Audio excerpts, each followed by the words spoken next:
ചെറുതായിട്ടൊരു വാട്ടർ ഈറ്റിനിടെ ആയാലും ഞാനിട്ടത് ചെയ്തില്ലെന്ന് വേണ്ട. നമ്മൾ ആദ്യം തന്നെ ചിയാസിലിട്ട് ഒരു ഗ്ലാസ് വെള്ളം കുടിച്ചു.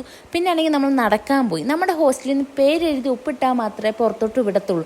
അങ്ങനെ കുറേ നേരം നമ്മൾ നടന്ന് ക്ഷീണിച്ച് പോയാണെങ്കിൽ ഒരു ചായയും പഴംപൊരിയും കഴിച്ചു. എന്നിട്ട് നമ്മുടെ വിശപ്പ് മാറിയില്ല. അപ്പോൾ നമ്മളൊരു പരിപ്പോടയും കൂടെ കഴിച്ചു. അങ്ങനെ തിരിച്ച് ഹോസ്റ്റലിലോട്ട് പോവാണ്.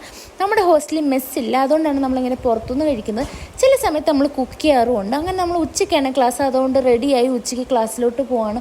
1 കിലോമീറ്റർ നമുക്ക് നടക്കാനുണ്ട്. അങ്ങനെ നടന്ന് ക്ഷീണിച്ച് പോയാണെങ്കിൽ ഒരു ബിരിയാണിയും കൂടെ കഴിച്ച് നമ്മൾ ക്ലാസ്സിൽ പോയിരിക്കുകയാണ്. അങ്ങനെ കുറേ നേരം ക്ലാസ്സിൽ വെറുതെ ഇരുന്നല്ല, 2 അവർ ക്ലാസ് ഉണ്ടായിരുന്നു. അങ്ങനെ ക്ലാസ് കഴിഞ്ഞ് ക്ഷീണിച്ച് നമ്മൾ വൈകിട്ടത്തെ ഫുഡൊക്കെ വാങ്ങിച്ച് തിരിച്ച് ഹോസ്റ്റലിലോട്ട് പോവാണ്.